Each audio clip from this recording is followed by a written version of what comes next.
अशी मी त्याला विनंती करते.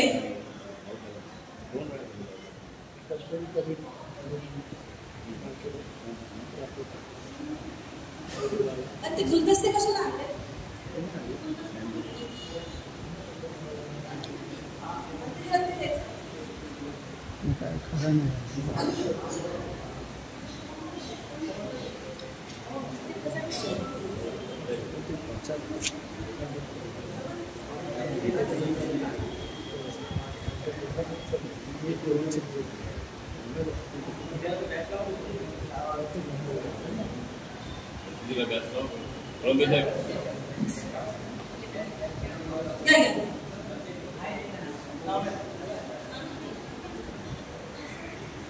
उनको भी दे दो, दोनों को दे दो.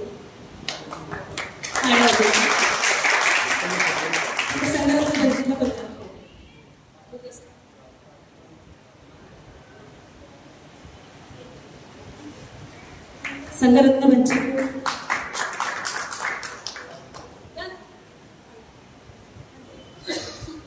सॉरी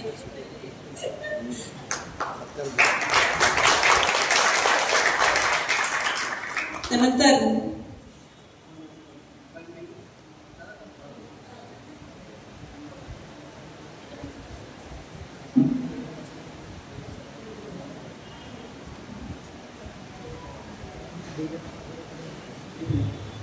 त्याचप्रमाणे आजच्या या कार्यक्रमात उपस्थित माननीय ॲडव्होकेट जयप्रकाश सिंग सर यांचं स्वागत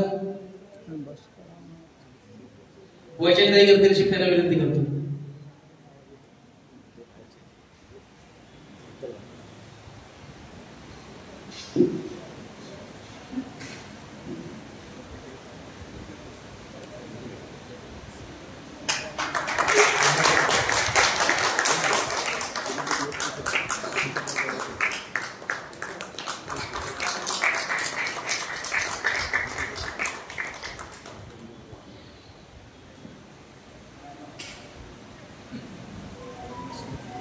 त्याचप्रमाणे आजच्या या कार्यक्रमाचे अध्यक्ष माननीय राजाजी पवार साहेब यांचं स्वागत करें. काम अच्छा रहा गिरने से संभल देती, काम अच्छा रहा गिरने से संभल देती, आए हुए तूफान को पल में कुचल देती. भीमजी के विचारों की वो ताकत है पाटिल, भीमजी के विचारों की वो ताकत है पाटिल. वक्त पर देखो ये दुनिया भी बदल देती, दुनिया भी बदल देती.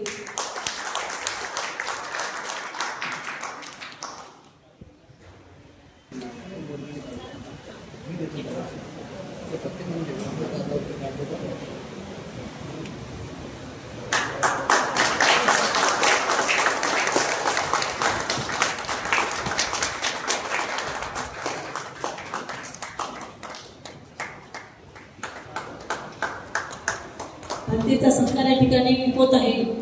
या ठिकाणी मीडिया चॅनल आहे, व्हीव्ही न्यूज चॅनल, आमचे संघात जे आम्हाला नेहमी सहकार्य करत असतात असे गायकवाड साहेब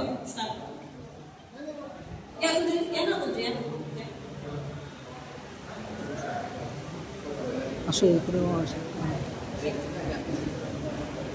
हा या ताई.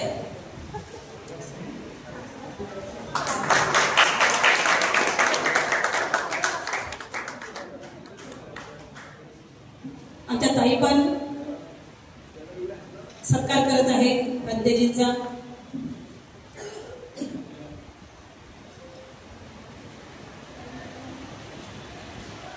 वंदे वीणाचार्यांचा, वंदे वीणाचार्यांचा, वंदे वीणाचार्य आगे बढ़ो, हम तुम्हारे साथ हैं. वंदे जी वीणाचार्य आगे बढ़ो, हम तुम्हारे साथ हैं. यानंतर प्रास्ताविक भाषण की या कार्यक्रमाचा सारांश काय आहे, हा कार्यक्रम करण्याचा मागचा उद्देश काय आहे.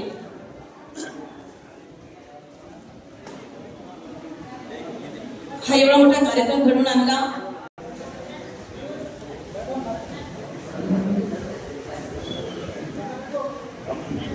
संदेश देणारे महाकारुणिक तथागत भगवान बुद्ध यांना माझे त्रिवारवंदन. धम्माची जाणीव ओळख करून देणारे महामानव बोधिसत्व परमपूज्य डॉक्टर बाबासाहेब आंबेडकर यांना सुद्धा माझे त्रिवारवंदन. भिक्षू संघ तसेच जगातील समस्त भिक्षू संघाला माझे त्रिवार वंदन. मंचावर उपस्थित सर्व मान्यवर, जय भीम.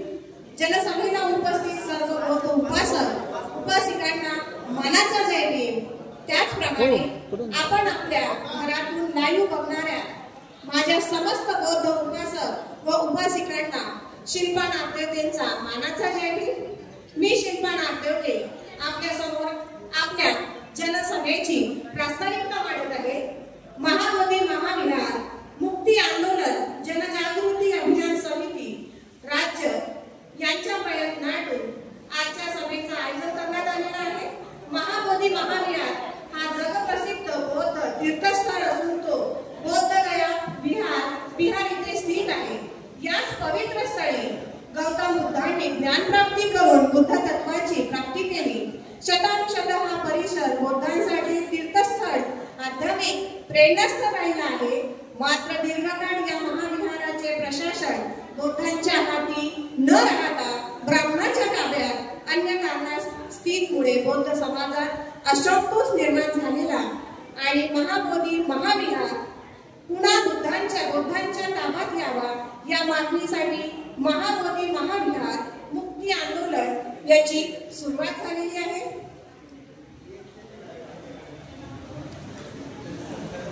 आपले हे आंदोलन महाबोधी महाविहार हातून मुक्त ब्राह्मणांच्या हातून मुक्त करणे संरक्षण करणे याकरिता आपण आंदोलनाची सुरुवात केलेली आहे. महाबोधी महाविहार मुक्त करण्याकरिता भारतभरातून तसेच जगभरातून राष्ट्रातून प्रयत्न सुरू झाले. मोर्चे धरणे आंदोलन साखळी उपोषण अशा सर्व मार्गातून प्रयत्न सुद्धा परंतु यश मिळाले नाही. याकरिता पूजनीय भंते विनाचार्य यांनी समस्त बौद्ध उपासक व उपासिकांना एकत्रित येऊन लाखोच्या संख्येने बौद्ध गयामध्ये आंदोलन केले. या आंदोलनामुळे बिहार सरकार घाबरली. पूज्य भंते विनाचार्य यांना अटक केली, ज्यांनी तब्बल 68 दिवस तुरुंगामध्ये राहावे लागले. आंदोलन सुरूच राहिले परंतु आजपर्यंत महाबोधी महाविहार ब्राह्मणांच्या हातून हे मुक्त झाले नाही. काही कारण लक्षात आले. आपले जे काही मोर्चे धरणे आंदोलन झाले ते तुकड्यांमध्ये झाले म्हणून आतापर्यंत महाबोधी महाविहार मुक्त झाले नाही.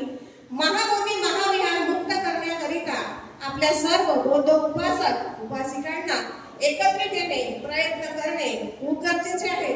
याच उद्देशाने महाबोधी महाविहार मुक्ती आंदोलन जनजागृती अभियान समिती महाराष्ट्र समितीच्या अधिकृत भंते विनाचार्य समितीची ही घोषणा करते. बघा, आपण सर्वांनी 12 फरवरीपासून तेव्हापासून हे धरणे आंदोलन साखळी उपोषण हे सुरूच आहे परंतु कुठेही आम्हाला यश मिळालेले नाही. त्याचं मागचं कारणच असं आहे की आम्ही एकत्रित नाही आहोत आणि एकत्रित नाही आहोत. 13 मेला जे काही बुद्धगयाला घडलेलं आहे तिथे मी स्वतः होती, माझ्यासोबत जे नागपुरातून काही लोक होते आणि महाराष्ट्रभरातून लोक होते. आम्ही बघितलं आमची गरिमा, आमचं जीवन, आमचे भिक्षू हे काय तिथल्या सरकारने काय केलं तर त्यांना आतमध्ये केलं. चुकी काही नसताना आज आपण लोक शांत नाही राहिलो. प्रयत्न सर्वांनीच केले, आपापल्या पद्धतीने केले परंतु तिथे आम्हाला तरीही आमच्या भिक्षूंना 68 दिवस हे तुरुंगामध्ये जाणावे लागले. याचं मागचं कारण काय हेच आम्ही शोधून काढलं आणि शोधून काढल्यानंतर आम्हाला एक लक्षात आलं की महाराष्ट्रातून भारतातून बाहेरच्या देशातून लोक महाबोधी महाविहार हे बौद्धांच्या ताब्यामध्ये द्या असं बिहार सरकारला वारंवार सांगत आहेत. प्रत्येक ठिकाणी प्रत्येक जिल्ह्यातून प्रत्येक गावातून आम्ही जसं होईल ना आम्ही उपोषण करतोय आंदोलन करतोय. कुठे नाही कुठे आमच्या भिक्षूंना दडपण देतात, कुठे नाही कुठे आमच्या उपासक उपासिकांना घाबरवतात की तुम्ही जर असं केलं तर आम्ही तुमच्यावरती काय करू तर गुन्हे दाखल करू. काही चुकी नसताना 13 मेला जे काही प्रकरण बुद्धगयामध्ये घडलंय न कळत आमच्या वरिष्ठ नागरिकांनी तिथे मार खाल्ला आहे, मुलांनी खाल्लेला आहे, उपासिकांना खाल्लेला आहे. जर आम्ही खुशासाठी तर आम्हाला कुठल्याच प्रकारचा कुणाचाही सपोर्ट नाही. आम्ही तिथे प्रशासनाला पोलीसवाल्यांना सांगत होतो की बाबा आम्हाला सपोर्ट करता, परंतु पोलीस हे रक्षण करण्यासाठी नाही तर भक्षणासाठी बसले आहेत हे आम्हाला तिथे कळलं. एव्हन आमच्या बसमध्ये सुद्धा काही गुंडे सोडले. हा खूप मोठा वाईट प्रकार महाराष्ट्रातल्या लोकांना तिथे पाहायला मिळाला आहे. खूप वाईट स्थिती होती आणि म्हणून आम्ही महाराष्ट्रातले लोक काही लोकांनी मिळून म्हणतात की शून्यातून हा आम्ही विश्व निर्माण करू शकतो ही ताकद आमच्यामध्ये असली पाहिजे. प्रत्येक व्यक्ती आपापल्या गटासाठी भांडतोय तर तिथे न भांडता आम्हाला इंडिव्हिज्युअल कसं करता येईल, महाबोधी महाविहार मुक्त कसं करायचं आहे यावरती आपण चर्चा कमी करतो आणि गोष्टी जास्त करतोय. तर चर्चा धम्माचीच व्हायला पाहिजे. आमचे गुरु विनाचार्य भंतेजी हे जेव्हा आतमध्ये होते तेव्हा आम्ही बाहेरूनच हातपाय मारले, पण तिथपर्यंत पोहोचण्याची ताकद झाली नाही. 68 दिवस त्यांना तुरुंगात राहावे लागले. त्याच्यानंतर आपले काही उपासक तिथे गेले, त्यांनी तो प्रयत्न केला आणि ते आज आपल्या समोर बसून आहेत. त्या प्रयत्नामुळे बसून आहेत. आणि धाडस लागतं की जिथे आपले कोणी नसताना आपण तेवढ्या पब्लिक समोर फक्त एकटे भिक्षू विनाचार्य तिथे आलात आणि त्यांनी ते जे वातावरण होतं ते शांत केलं. त्यांनी कूटनीती केली आणि कूटनीती करून त्यांनी त्यांना आतमध्ये टाकलं. तेव्हा महाराष्ट्रातल्या लोकांनी आपण हा विचार केला की आपण सुद्धा काय करू, एक मोठ्या प्रमाणामध्ये आपल्याला काय करता येईल, कशा पद्धतीने एकत्र येता येईल. मला तरी कोणी सांगेल का की एकत्र येण्यासाठी आपण कुठला प्रयत्न करतो? आणि फक्त पौर्णिमा आली की विहारात जातो, 14 एप्रिल आली विहारात जातो, डीजे लावतो, नाचतोय आणि आपापल्या घरी जातोय. त्यानंतर काय, लाखो रुपये आम्ही काय करतो, उधळून टाकतोय त्या डीजे मध्ये. तर बाबासाहेबांचे विचार आजपर्यंत लोकांनी हे डोक्यात जरी घेतले तर बाबासाहेबांना फक्त डोक्यावरून फिरले आणि म्हणून आपल्या समाजाची आज ही गती आहे. आपल्याला महाबोधी महाविहार मुक्त करायचं असेल तर आपण एक महाराष्ट्र राज्य महाबोधी महाविहार मुक्ती आंदोलन जनजागृती अभियान समिती ही आपण गठन केलेली आहे. महाराष्ट्रातल्या लोकांनी गठन केलेली आहे आणि यामध्ये जास्तीत जास्त संख्येने लोकांनी याच्यामध्ये सभासद बनावे आणि या समितीला जोडून आपण मोठ्या प्रमाणामध्ये नवीन काहीतरी इतिहास घडवू. हाच प्रयत्न महाराष्ट्रातल्या प्रत्येक जिल्ह्यातल्या लोकांचा आहे. इथे जे दिसत आहेत तुम्हाला हे सगळे महाराष्ट्रातले वेगवेगळ्या ठिकाणून आलेले आहेत. मॅसेज एकच देणार की एकत्रीकरण करणे खूप गरजेचं आहे. एवढंच बोलून मी माझ्या 2 शब्दांना विराम देते. जय भीम. सर्वजण एकत्र येऊया आणि महाबोधी विहार आंदोलन हे असंच चालू राहील जोपर्यंत महाबोधी विहार आपल्याला भेटत नाही. आणि त्यासाठी आपले भंतेजी खूप प्रयत्न करत आहे. आणि यानंतर सन्माननीय भंतेजी या ठिकाणी आलेले आहेत. प्रज्ञा ज्योती यांचं स्वागत सन्माननीय आमचे अतुल भाऊ करतील अशी मी त्यांना विनंती करते.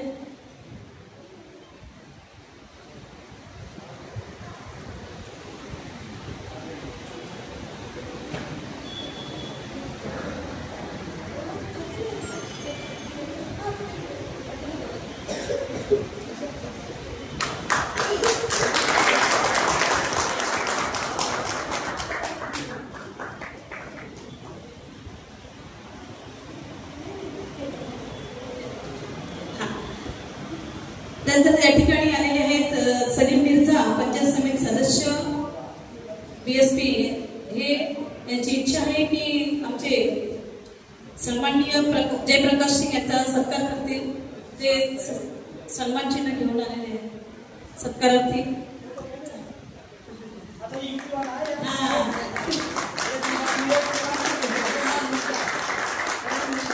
त्यानंतर समितीच्या वतीने एक मोमेंट या ठिकाणी सर्व ठाणे जिल्ह्यामधून आपले स्थानिक लोक आले, त्यांचं हार्दिक हार्दिक स्वागत या समितीच्या वतीने की त्यांनी या कार्यक्रमाची शोभा वाढवली. तरी तुम्ही काय केलं होतं? अच्छा, ओके.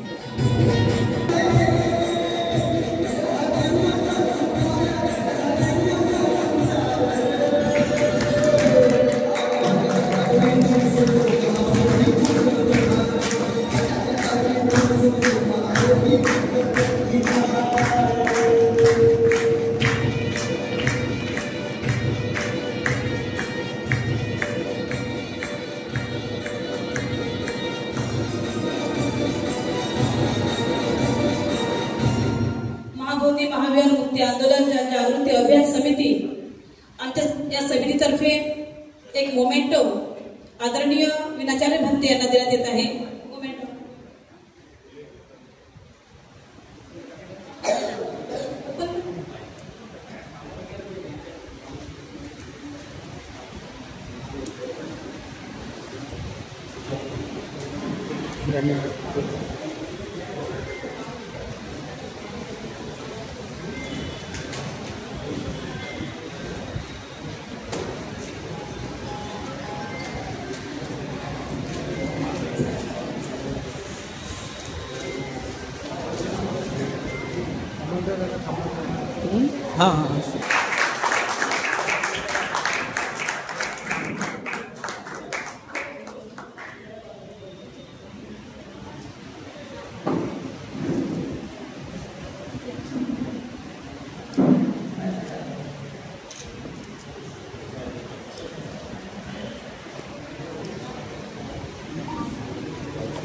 त्यानंतर आपलं मनोगत सन्माननीय सत्यजित साळवे आपलं 2 मिनिटांमध्ये आपलं मनोगत व्यक्त करतील.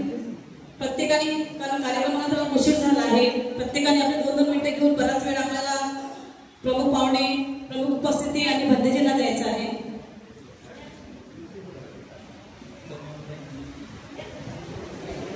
तथागत सम्यक समृद्ध वंदन आणि महामानव आंबेडकर यांच्या स्मृतीचं अभिवादन करतो. तसेच समाजात जन्मलेल्या सर्व महापुरुषांना महाबोधी महावीर मुक्ती आंदोलन जनजागृती अभियान समिती महाराष्ट्र राज्याच्या वतीने आज आदरणीय भंते ज्योती महाथेरो यांच्या मार्गदर्शनात समितीची अधिकृत घोषणा करण्यात येत आहे. या प्रसंगी महाबोधी महावीर मुक्ती आंदोलनाचे प्रमुख मार्गदर्शक आदरणीय भंते विनाचार्यजी व बहुजन समाज पार्टीचे माजी राष्ट्रीय उपाध्यक्ष आदरणीय जयप्रकाश सिंग तसेच आजच्या कार्यक्रमाचे अध्यक्ष आदरणीय राजेजी पवार साहेब यांच्या प्रमुख उपस्थितीत आज महाराष्ट्र राज्य कमिटीची अधिकृत घोषणा होत आहे. या कार्यक्रमास आवर्जून उपस्थित असलेले मार्गदर्शक प्रमुख पाहुणे, समितीचे सदस्य तसेच नवनियुक्त पदाधिकारी महाबोधी महावीर ब्राह्मण महंतांच्या तावडीतून सुटावे यासाठी आपली ओळख दाखवता आपली जबाबदारी पार पाडणारे उपासक आणि हितचिंतक यांचे प्रथमतः हार्दिक आभार आणि स्वागत. जो लोग अपना इतिहास नहीं जानते वो लोग इतिहास नहीं बना सकते. हे डॉक्टर बाबासाहेब आंबेडकरांचं वाक्य मला टोचतंय आणि आपला इतिहास जाणून घेण्याची प्रेरणा देते. मानवांनो, आज महाबोधी महावीरांचा इतिहास जाणून घेतल्याशिवाय आम्ही महावीर मुक्तीचं आंदोलन चालू शकत नाही असं माझं तरी स्पष्ट मत आहे. मानवांनो, थोडक्यात इतिहास जर जाणून घ्यायचं झालं तर महाबोधी महावीर सम्राट अशोकाच्या काळामध्ये तयार झाले इसवी सन 3ऱ्या शतकामध्ये आणि त्यानंतर 4थ्या शतकात गुप्त कालखंडात पुन्हा महाबोधी महावीर संरक्षित करण्यात आले. त्यानंतर 7व्या शतकात पाल राजांनी महाबोधी महावीर संरक्षित केले. 12व्या शतकापर्यंत बौद्ध धर्म या भूमीत आपले अस्तित्व टिकून होता. त्यानंतर महिपाल किंवा महापाल हा शेवटचा पाळ राजा, या पाळ राजाने महाबोधी महावीरांचं संरक्षण केलं. मित्रांनो, काही बौद्ध साहित्यामध्ये नावे आहेत. महामाया, महाकश्यप, महामोगलाय, महाविहार, महापाल, हे सर्व महा लावलेले जेवढे काही शब्द आहेत, तुम्हाला जेही काही वाटतं हे सगळे बौद्ध साहित्यातले शब्द आहेत आणि हे बौद्ध साहित्यातले शब्द आज जर आम्ही बघतो त्या अर्थाने आज आम्ही महाराष्ट्रात राहतो आणि महाराष्ट्र हे बौद्धांचं राष्ट्र आहे. हे इतिहासाने सिद्ध केलेले महान लावलेले जेवढे राष्ट्र आहे जे महाराष्ट्र त्याला महान असं राष्ट्र म्हणतो. या महाराष्ट्राचे आपण रहिवासी आहोत, बौद्ध अनुयायी आहोत. या महाराष्ट्रामध्ये राहणाऱ्या लोकांना बऱ्यापैकी काही नामविधान या ब्राह्मणी साहित्यामध्ये दिलेले आहे. त्याच्यात महाहारी किंवा महाहार म्हणजे असे शब्द सुद्धा लोकांना उच्चारित केलेले या साहित्यामध्ये आढळून येतात. हा संदर्भ सांगण्याचं तात्पर्य एवढंच की आम्ही महाराष्ट्रात राहणारे जे लोक आहोत हे कधी काळी बौद्ध लोक असताना जेव्हा महाराष्ट्रामध्ये सातवाहन काळाचं राज्य होतं, सातवाहन राजांचं, त्यावेळेस जेव्हा सम्राट अशोक या देशावर राज्य करायचे, चक्रवर्ती सम्राट होते, त्याच कालखंडाच्या जवळपास महाराष्ट्रात सातवाहन राजांचं राज्य या महाराष्ट्रात होतं. आणि जसं 84,000 बुद्धविहार जसे देशभरामध्ये सम्राट अशोकांनी निर्माण केले, त्याच आधारावरती या महाराष्ट्राच्या भूमीमध्ये आम्ही लेण्या कोरलेल्या आहेत त्या सातवाहन राजांनी आणि तो इतिहास आजही आपल्या समोर जिवंत आहे. आज महाराष्ट्राच्या कानाकोपऱ्यात तुम्ही जाऊन बघितलं, अजिंठा, एलोरा या जुन्नरच्या लेण्यामध्ये आजही आम्हाला बौद्ध इतिहास कोरलेला आढळून येतो आणि तो या पुढच्या कित्येक पिढ्या आपल्याला मार्गदर्शन करत राहील, प्रेरणा देत राहील. म्हणून मित्रांनो सांगायचं तात्पर्य एवढं, महाराष्ट्र ही बौद्धांची भूमी आहे. जशी भारत भूमी जशी बौद्धांची आहे तशी महाराष्ट्र ही बौद्धांची भूमी आहे. आणि या भूमीतून खूप मोठमोठे थोर साहित्यिक, विद्वान, महापुरुष तयार झाले. त्यातलं सर्वात प्रथम जे नाव आम्ही घेतो तर ते महात्मा फुले, शाहू महाराज, डॉक्टर बाबासाहेब आंबेडकर यासोबत आम्ही महाराष्ट्राच्या भूमीत जरी जन्म घेतलेले नसले तरी मान्यवर काशीरामजी यांचं नाव आदराने घेतो. कारण ते या भूमीमध्ये या महाराष्ट्राच्या पुण्याच्या भूमीमध्ये त्यांनी ही मुवमेंट समजून घेतली आणि तळागाळात सर्व समाजापर्यंत पोहोचवण्याचं काम केलं. त्यांचं एक वाक्य होतं, मला या देशामध्ये सम्राट अशोकाचं राज्य स्थापन झालेलं बघायचं, म्हणजे बौद्ध राष्ट्र किंवा बौद्ध शासन या देशात स्थापन झालेलं बघायचं आहे.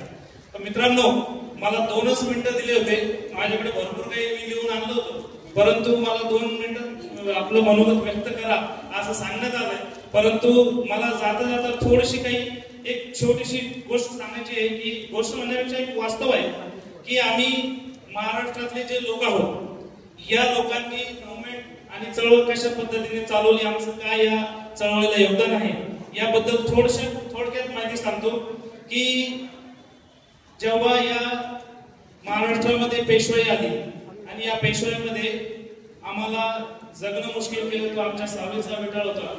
या देशामध्ये आम्हाला जाणीवपूर्वक दाबण्यात आलं. त्याचं कारण असं की आम्ही फक्त बौद्ध होतो म्हणून आम्हाला अस्पृश्य ठरवण्यात आलं.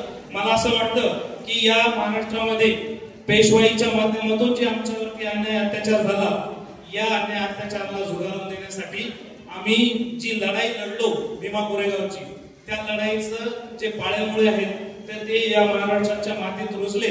आणि या मातीत रुजल्याच्या नंतर जी सत्ता इंग्रजांची या देशामध्ये प्रस्थापित झाली, त्या सत्तेचं परिणाम म्हणून आम्हाला या देशामध्ये शिक्षणाचा अधिकार मिळाला, या देशामध्ये नोकरीचा अधिकार मिळाला, या देशामध्ये मानसन्मानाची वागणूक मिळाली.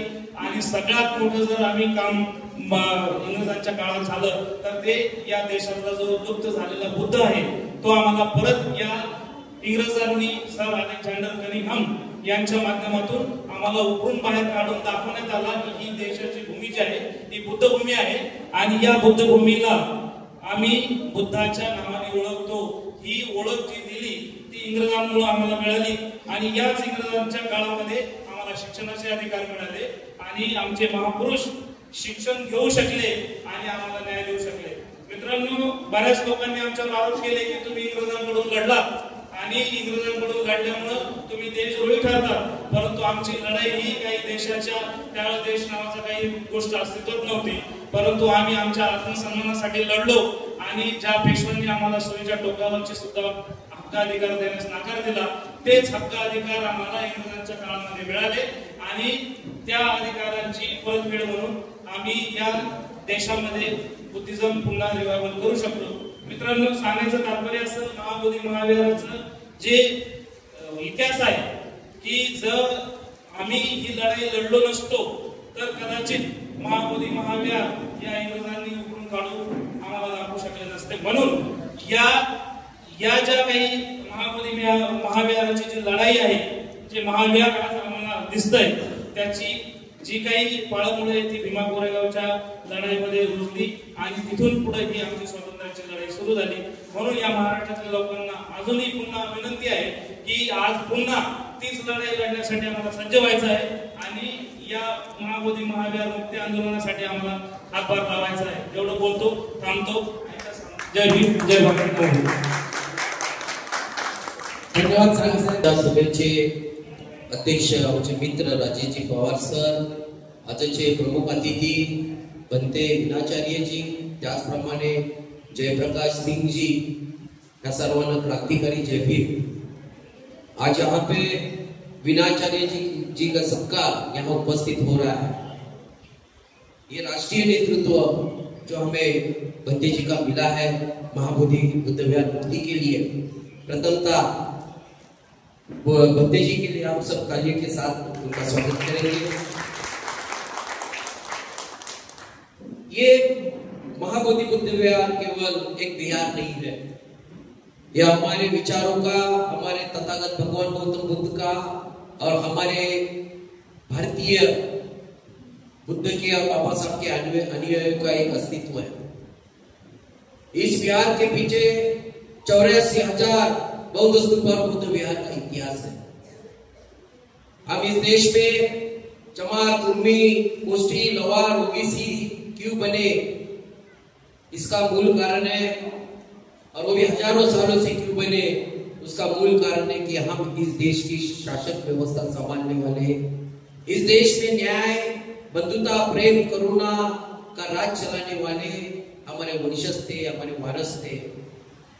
और उनको उध्वस्त करके यहाँ पे मनुवादी व्यवस्था जिन्होंने लाई है, उनके खिलाफ अपना यहाँ संघर्ष है. हम इस देश के शासक थे, मूल राजा थे, और गण पद्धति में सम्राट अशोका का वारस चलाते चलाते हम इस देश को न्याय व्यवस्था कायम रखते थे. लेकिन कुछ यहाँ के ब्राह्मणवादी, मनुवादी ब्राह्मण लोगों ने और व्यापारी लोगों ने बाहर के मुस्लिम शासकों को यहाँ लाके हमारे ज्ञान के भंडार जो थे, हमारे बौद्ध लेनी थे, बौद्ध स्तूप थे, उनको नरसंहार करके उनको ताबे में लिया, वो खत्म किए. बिहार अपना ज्ञान का भंडार है. आज बंते जी के हाथ में इस आंदोलन का सूत्र है. हमें बाबा साहब अम्बेडकर ने प्रेरणा दी, शिक्षा दी, आजादी दी, लेकिन आने वाले 4 महीने में बाबा साहब का अंत हो गया, तो हमारे घर में बुद्ध का विचार, उनके संस्कार आने में थोड़ी दिक्कत हुई. लेकिन अब बंते जी वर्ग बहुत बड़ा तैयार हो रहा है विनाचार्य बंते जी के माध्यम से, और बहुत से बंते जी के माध्यम से हमारे घर में धम्म आ रहा है, इसलिए हमारे को मति आ रही है. जैसे महात्मा फुले जी बोले के मति बिना गति गेली, गति बिना नीति गेले, नीति बिना गती गेली आणि गती विना विद्या कचले आणि विद्या विना शूद्र कचले. इतका अनर्थ एका अविद्येने केलं. उस हिसाब से आज हमारे से जो शिक्षा और धर्म हमारे से खत्म किया, इसलिए आज हम संगठित नहीं है, जागरूक नहीं है. आज बंते जी को 68 दिन जेल में डाला. उनको इस शासन प्रशासन को मालूम नहीं है कि बंते जी की ताकत क्या होती है. अब 1000 दिन पे हमारे बंते जी को अंदर रखेंगे तो फिर भी उनका हौसला कभी खत्म नहीं होगा. आप दुनिया का कोई भी सजा देने को तैयार हो, लेकिन भगवान बुद्ध के अस्तित्व के लिए, उनके विहारों के लिए बंते जी अपना पूरा आत्म खत्म करने को तैयार है, अपना जीवन खत्म करने को तैयार है.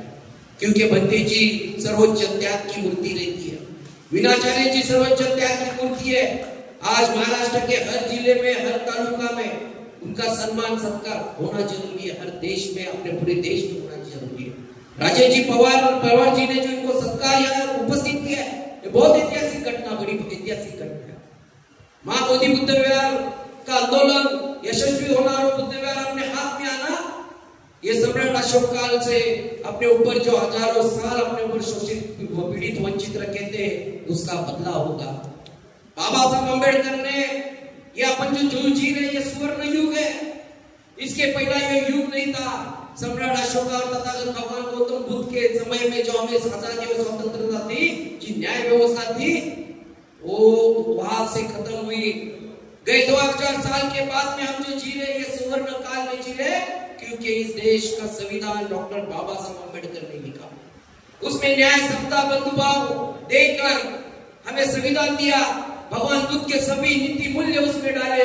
इसके लिए आज इस देश में, इस देश का कुली, कुंभी, नावी, सुतार, लोहार, चमार, ढोर, यहाँ का ब्राह्मण भी और यहाँ के सभी नारियां, फिर वो ब्राह्मण की होने दो, कन्या की होने दो, आज सुखी है, न्याय से जी रही है। ये केवल और केवल तथागत भगवान गौतम बुद्ध का आशीर्वाद और डॉक्टर बाबा साहब अम्बेडकर की महान क्रांति के कारण है। हम चाहते हैं, मुझे बोलने के लिए बहुत कम वक्त दिया है, बोलना तो बहुत है, लेकिन बंदे जी के साथ हम आखिरी सांस तक है। बंदे जी ने उठाया हुआ यह आंदोलन हम नीचे गिरने नहीं देंगे। आंदोलन को आप 98% यशस्वी किए। कल परसों महाराष्ट्र के हमारे केंद्रीय मंत्री रामदास जी अठवले मोदी जी को मिलने गए। मोदी उनको मिलने गए और बोले महाबोधि आंदोलन हुआ है, बुद्ध विहार मुक्त करो। आज उनको ये बोलने की जरूरत पड़ी। उनको झुकाने की ताकत केवल और केवल विनाचार्य जी में है। ये ताकत उनकी है। अगर वो आवाज नहीं उठाते तो अपनी आवाज केंद्रीय मंत्री नहीं लेता, अपनी आवाज चंद्रशेखर आजाद नहीं लेते, अपनी आवाज अपने जो दलित नेता है, केंद्रीय नेता, वो नहीं लेते। हमने अभी बराबर रुख रखा है। मैं तो चाहता हूँ बंदी जी, अपना बुद्धिस्ट बोर्ड होना जरूरी है। जैसे कि शंकराचार्य होते हैं वैसा अपना बुद्धिस्ट बोर्ड आपके नेतृत्व में होना जरूरी है। हर जिले के, हर राज्य के सब बंदी जी आपके डेटा पे होना चाहिए। सब उपासक आपके डेटा पे होना चाहिए और आपके माध्यम से इस अपने बौद्ध समाज के आदमियों का शासन अनुशासन चलना चाहिए। बुद्ध धर्म में बहुत बड़ी ताकत है। इस बुद्ध धर्म में हमें बाबा साहब को ताकत दी है।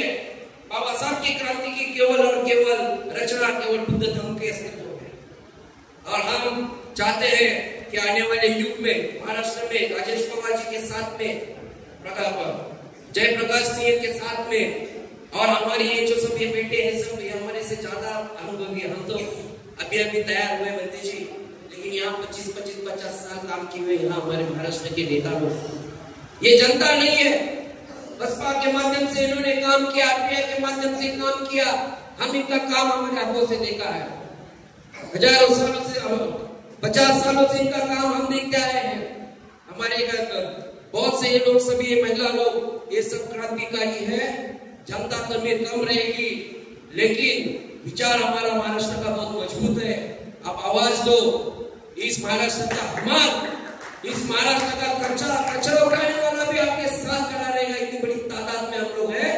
आपका यह आंदोलन हम यशस्वी करेंगे और महाबोधि बुद्ध विहार काबे में लेके रहेंगे। इतने आपको हम शाश्वती देते हैं। आए हुए हमारे बंदे जी सभी, बंदे जी का मैं यहाँ पे आभार व्यक्त करता हूँ और राजेश जी का आभार व्यक्त करता हूँ। जलगांव से आए हुए, अकोला से आए हुए, महाराष्ट्र के हर राज्य से आए हुए सभी कार्यकर्ता को हम आश्वस्त करते हैं कि भगवान बुद्ध और बाबा साहब के विचारों के बीच में कोई भी कॉम्प्रोमाइज नहीं, कोई भी हमारे जैसा नेता बिकेगा नहीं। हम हमारे को जिंदा जला लेंगे, लेकिन बाबा साहब और बुद्ध के विचारों के लिए हम बिकेंगे नहीं। हमें खरीदने वाली कोई भी ताकत करी नहीं तो हम बिकेंगे नहीं। इतना हम आपको शाश्वत करते हैं और ये आंदोलन यशस्वी करके इस महाराष्ट्र में, इस देश में हम बुद्ध शासन, बुद्ध काल जरूर लाएंगे, जरूर लाएंगे, जरूर लाएंगे। जय भीम, जय प्रबुद्ध भारत, जय महाराष्ट्र।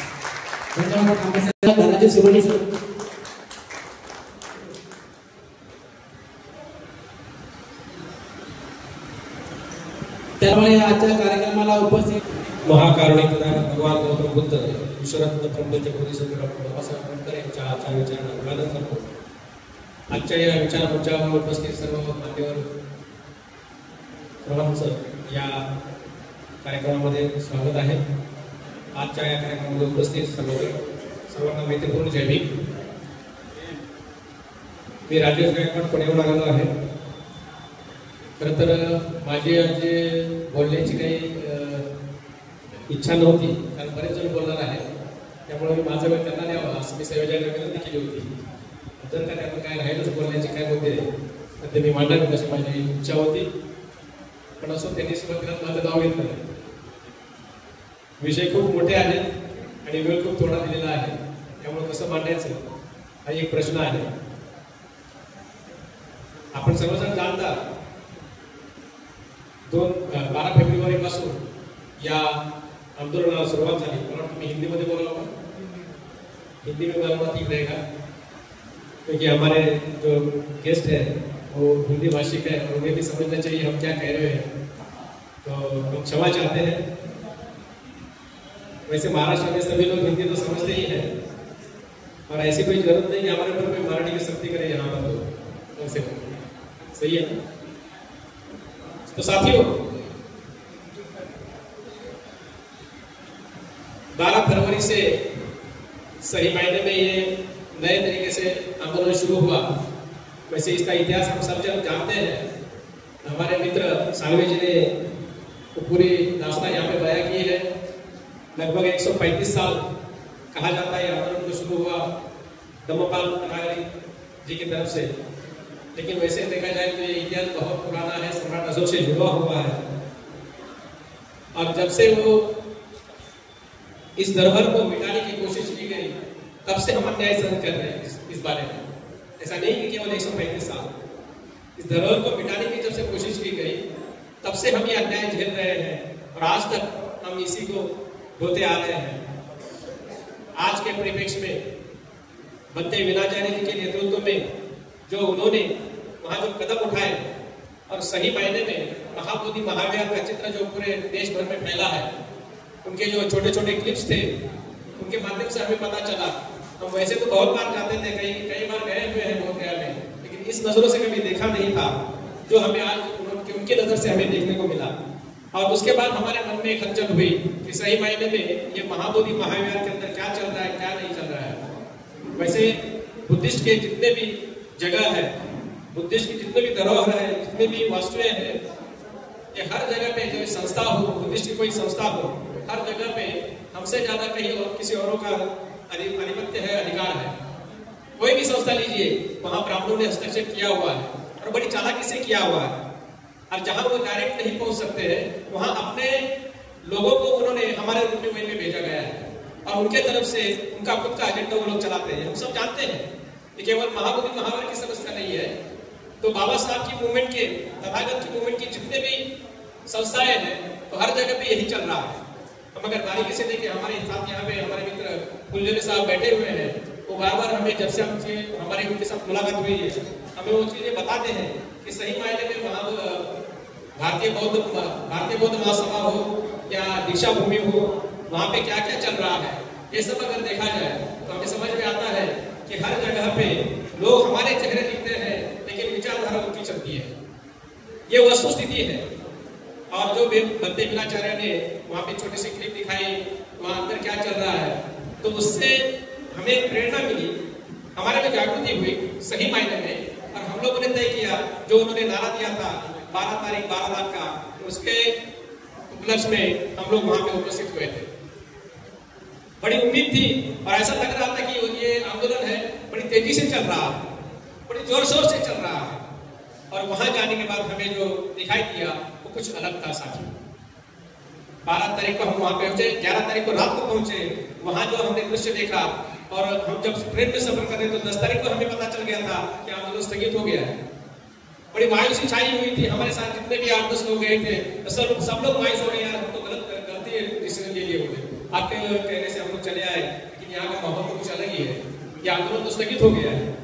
जब वहां जाके देखा, कुछ चीजें की जानकारी ली, तब हमें पता चला कि यहाँ पे कुछ और ही शक्तियां काम कर रही है जिन्होंने ये फैला हुआ रखा हुआ है कि ये दिशा जो है आंदोलन की वो कहीं तो मिसगाइड किया जाए, इसको दिशाहीन किया जाए. और इसलिए ये सब षड्यंत्र जब समझ में आया और उसी वक्त हमने कुछ बातें वहाँ पे जानने की कोशिश की जो हम यहाँ से गए थे, मैं साथियों आपको बताना चाहूंगा, महाराष्ट्र में मैं औरंगाबाद में उस समय रहता था और औरंगाबाद से हमारे स्थानिक लेवल पे जो जयंती मनाई जाती थी उस जयंती का कुछ हिस्सा हम वहाँ पे डोनेशन करें, ये हमारे साथियों को हमने समझाया था और लगभग वही किया हमने। कुछ धनराशि लेके हम वहाँ पे चले गए थे कि उस आंदोलन के लिए हम कुछ मदद कर सके। लेकिन हमने जब वहाँ का माहौल देखा तो हमें पता चला कि यहाँ पे आंदोलन के नाम पे कई लोग दुकानदारी चला रहे हैं और ये सच्चाई को जानने के बाद हमने अपना मानस बांटा और इस बात के साक्षीदार हैं यहाँ पे बैठे हुए मंच पे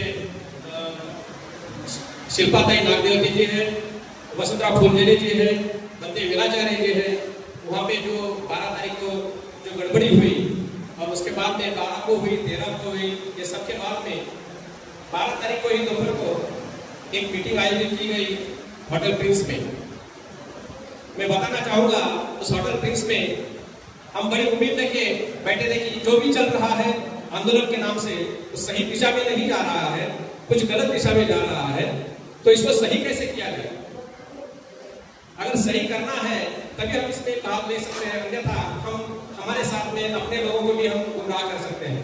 इसलिए हमने सोचा इसे सही दिशा में लाने के लिए कुछ प्रयास होना चाहिए और एक मीटिंग दोपहर के बाद में 12 तारीख के दोपहर के बाद में होटल प्रिंस में की गई और उस होटल प्रिंस में कुछ मान्यवर महाराष्ट्र के काफी सारे लोग वहाँ पे जमा हुए थे। बंदे वीराचार्य थे, मेरे ख्याल से बंदे राहुल जी भी वहाँ थे और शिल्पाताई थी। अब काफी सारे लोग, कम से कम 25-30 लोग वहाँ पे उपस्थित थे और वहाँ पे निर्णय लिया गया कि ये जो अभी आंदोलन चल रहा है, साथियों थोड़ा सा ध्यान से सुनिए, आपस में बातें करना करें। ये जो आंदोलन चल रहा है वो दिशाहीन चल रहा है, इसको सही दिशा देना पड़ेगा। हर कोई अपने तरफ से कहेगा कि मैं नेतृत्व कर रहा हूं और वही आंदोलन का चलाएगा, तो सही मायने में इसका लाभ जो हमारे विरोधी है उन्हीं के पक्ष में जाएगा, हमें उसकी न्याय नहीं मिलेगा। इसलिए हमने वहां पे तय किया था कि एक राष्ट्रीय कार्यकारिणी वहां पे बनाई है और ये जो राष्ट्रीय कार्यकारिणी होगी उसमें कोई भी पॉलिटिकल लोगों को शामिल न करते हुए ये जो हमारे उपासक उपासिका है, जिनमें ये जिद है, जो आज यहाँ पे उपस्थित है, जिनमें उम्मीद है कि हम इस लड़ाई को लड़ने के लिए तैयार हैं, ऐसे लोगों में इस नेतृत्व को संभालना चाहिए और उसको मार्गदर्शन भिक्षु संघ की तरफ से किया जाए। यही बात तय हुई और इस तरीके से हम सब करने के लिए तैयार थे और उसके दूसरे दिन ही तय हुआ था कि जून महीने के 5, 6, 7 तारीख को एक सार्वजनिक मीटिंग दी जाए, एक दिन का धरना आंदोलन रहेगा और बाकी 2 दिन सभा होगी और उसमें तय किया जाए कि राष्ट्रीय कार्यकारिणी कैसे स्थापित होगी। और ये सब चीजें तय होने के बाद में मन में हमारे उम्मीद जगी कि सच में हम कुछ सही दिशा में काम करने के लिए तैयार हो रहे हैं। धीरे धीरे क्यों न हो, इसके आगे तो आंदोलन कम से कम एक निर्देशन में, एक सही दिशा में आगे चलेगा। लेकिन जब 5 तारीख का आंदोलन, धरना आंदोलन हुआ और 6-7 को जो मीटिंग हुई उसमें भी महाराष्ट्र की तरफ से जो कार्यकारिणी या तो सदस्य वहाँ पे लेने के लिए प्रस्ताव रखा गया, तो महाराष्ट्र की टीम ने डिसाइड किया कि हमारे जितने लोग 20-25 लोग वहाँ पे गए थे, क्या यही हमारे सच्चे कार्यकर्ता है, क्या हमसे भी बेहतर काम करने वाले, हमसे भी प्रामाणिक तरीके से, हमसे भी पूरी तरीके से फुल टाइम काम करने के लिए लोग महाराष्ट्र में पड़े हुए हैं, आप उनको वहाँ पे भेजेंगे, हम अपना नाम क्यों दें। और इसलिए हमने वहाँ से वापस आए और उसके बाद कुछ घटनाएं घटी।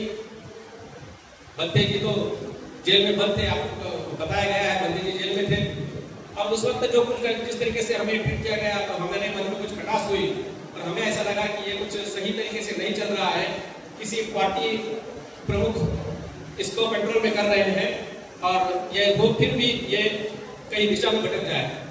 इसके लिए हमने कुछ अलग सोचा। महाराष्ट्र में आके हमने कुछ मीटिंगें ली और मीटिंग के माध्यम से हमने ये तय किया कि महाराष्ट्र में एक समिति ऐसी बनाई जाए जो हमारे जो भी पौधों की समस्या है, केवल महाबोधि महाविहार नहीं, महाराष्ट्र में और भी हमारे बहुत कुछ समस्या है, जैसे दिशा भूमि की है समस्या, जैसे छोटे छोटे लेनियों की है, कुछ बड़ी लेनियों की है, हमारे अंतर्गत बहुत सारी पौधों की समस्या है।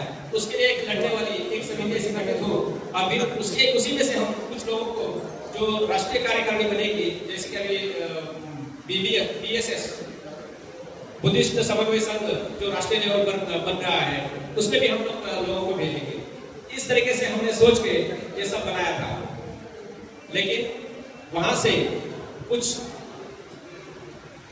ऐसे लोभी लोगों ने, कुछ लोगों ने वहां पे ये टीम को अंधेरे में रख के कुछ अलग प्रोग्राम बनाया।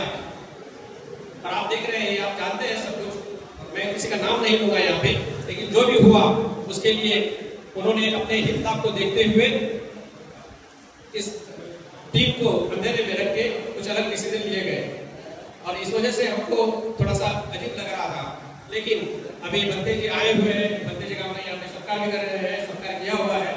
हमने जब इस मीटिंग से पहले, अभी की सभा से पहले जब बंते जी से बात की, तो उन्होंने हमें आश्वस्त किया है कि जो कुछ भी हुआ है उसे हमको भूलना होगा, और इसके आगे जो जिस तरीके से होटल प्रिंस में जो बातें हुई थी, जो राष्ट्रीय कार्यकारिणी बन के जो एक उपासकों का एक नेतृत्व रहेगा और उसको गाइडेंस बंते जी की तरफ से होगा, उस तरीके से हम लोग चलेंगे।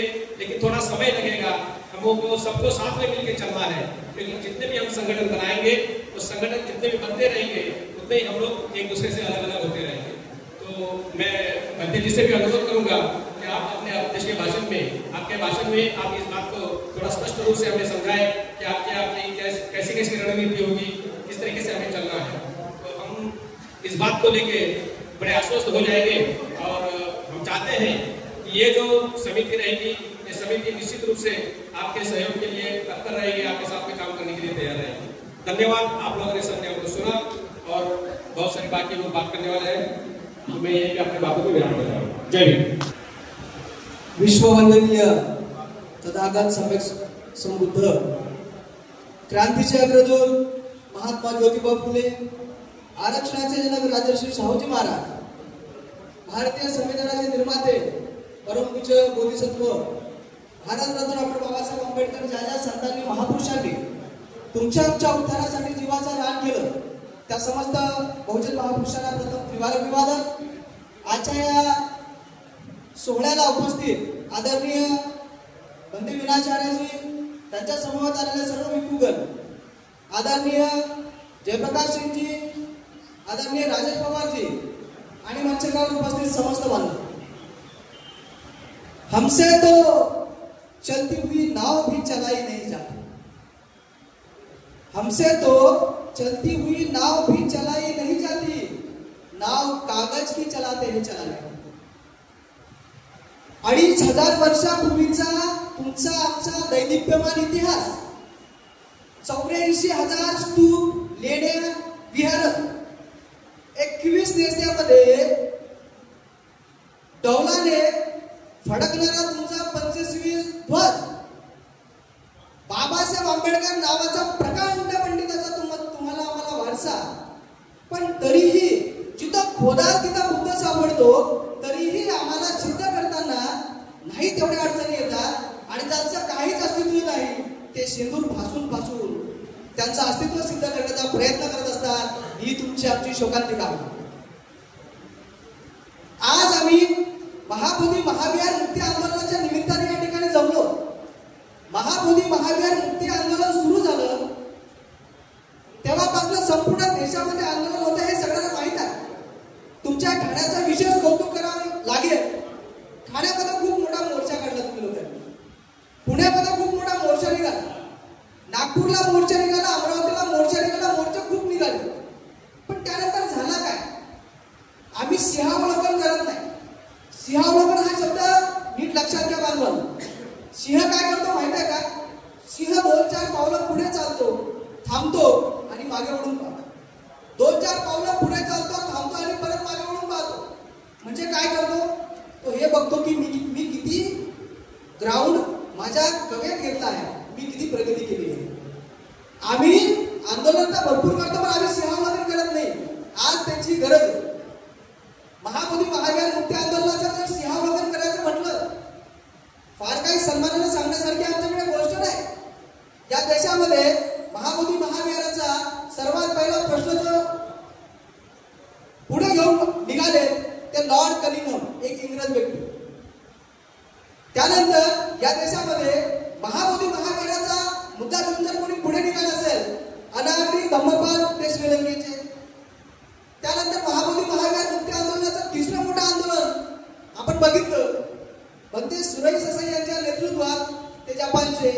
आमचं काय? आता आमच्या नेतृत्वामध्ये, भारतीय व्यक्तीच्या नेतृत्वामध्ये महाबोधी महाविहार मुक्ती आंदोलन सुरू झालं नाही झालं त्याची शक्ल पडायला लागली. आकाश लांबा या व्यक्तीने आंदोलन सुरू केलं. नागपूरमध्ये सगळ्यात पहिली मीटिंग लावली. त्या मीटिंगला आदरणीय राजेश पवार सर, साळवे सरची आमची टीम होती. खूप चांगलं काम होणार आहे. नेमकं त्याच्या आधी आम्ही बुद्धगयाला जाऊन आलो. साहेब होते, आम्ही बुद्धगयाला जाऊन आलो. पहिल्यांदा जाऊन आलो, अक्षरशः रडायला आलं की आमच्या बौद्धांच्या अस्मितेचं प्रतीक असलेला महाबोधी महाविहार आमच्या छाताडावर इथला पंडा नंगा नाच करतोय. डोंगेश्वरी गुफेमध्ये गेलं तर तिथंच त्यांनी चुनऱ्या घालून आमच्याच ज्या बुद्धाच्या मूर्त्या त्या विद्रूप केल्या. आमच्याच महाविहाराच्या पटांगणामध्ये पिंडदान केलं जातं. आम्ही जातो, चिडतो, पण आमचा राग हा काही काळापुरता असतो. आम्ही गेलो तेव्हा डोंगेश्वरीच्या गुफेमध्ये गेलो, अप्पाराव धोटे इथं हजर आहे. अप्पाराव धोटे बोलले की तुम्ही निघा म्हणे, आता परत मी इथं थांबतो. यांच्या मुडदे मारतो म्हणे, मी मेलो तर मेलो. अप्पाराव धोटे त्याचं मी साक्षीदार आहे. अप्पाराव धोटे बोलले माझं जे होईल ते, अप्पा तुम्ही असं काय करताय? अहो आपण त्यांच्या राज्यामध्ये आलो, जे होईल ते माझं बलिदान म्हणे, पण माझ्याने पाहत नाही. यांना 2-4 महिने काढतो म्हणे, त्यांनी मला काढला तर चालेल. ही चीड आमच्यामध्ये निर्माण झाली पाहिजे. आमच्या अस्मितेच्या प्रतिक्रिया पायदळी तुळल्या जात आहेत आणि आम्ही जर काही करत नसू तर बाबासाहेब असतील, बाबासाहेबांनी जर ही सिच्युएशन पाहिजे असते ना, बाबासाहेब बोलले असते, परत एकदा बोलले असते की तुम्ही तुमच्या मायच्या गर्भामध्ये मेले का. ही चीड जोपर्यंत येणार नाही तोपर्यंत आम्ही मुक्ती आंदोलनाचा लढा यशस्वी करू शकणार नाही. आम्हाला वारंवार धमके बसतात, आम्हाला वारंवार फटके बसतात, आम्हाला वारंवार धोके बसले, पण तरी आम्ही सकारात्मकतेने या आंदोलनाला पुढे नेण्याचा प्रयत्न करतोय. मला वाटते की आम्ही या आंदोलनाला अशाच प्रकारे पुढे नेलं पाहिजे. आदरणीय विनाचार्य जी है मंदिर जी में आपसे रिक्वेस्ट करना चाहता हूँ, समस्त भिक्खुगण से रिक्वेस्ट करना चाहता हूँ. मैं यहाँ पे जयप्रकाश सिंह वरिष्ठ नेता है, उनसे भी रिक्वेस्ट करना चाहता हूँ. एक बार आंदोलन खड़ा हो गया और वो कैसे रुका पता नहीं, माइनॉरिटी कमीशन मिला क्या मिला कोई टेंशन नहीं, लेकिन अगर एक दो लोग हैं इनके सामने मैं आपको बता दूं, अगर ये आंदोलन फेल हो गया ना, इसके आगे कोई आंदोलन खड़ा नहीं होगा. इसलिए चाहे कुछ भी हो जाए, ये आंदोलन को सफल बनाना है और सफल बनाना है. तुम्ही या बॅनरवर एक नाव बघत असाल, त्याच्याकडे कदाचित कोणाचं लक्ष गेलं नसेल, पण मी ते लक्ष तुमच्या तिकडे वळवतो.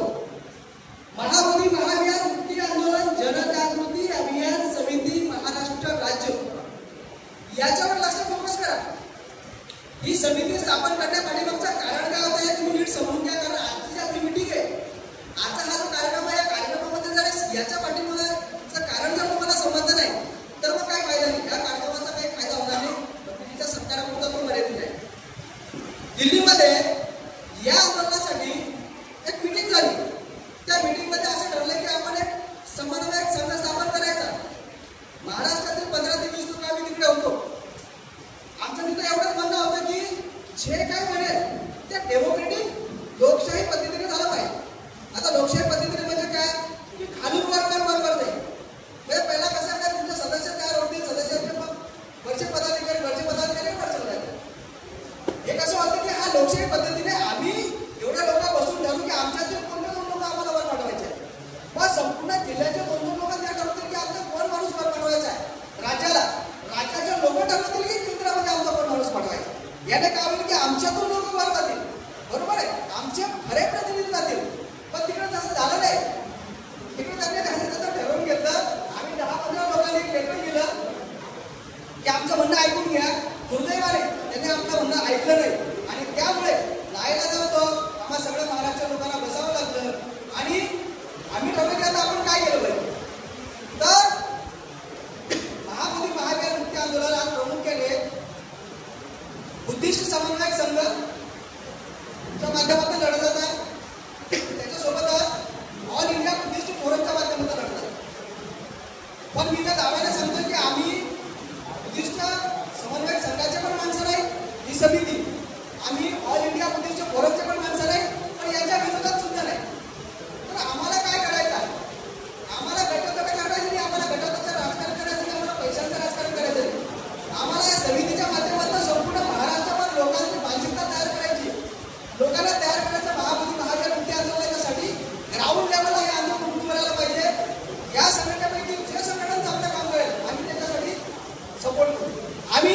ग्राउंड तयार करण्याचं काम सुरू केलेलं आहे.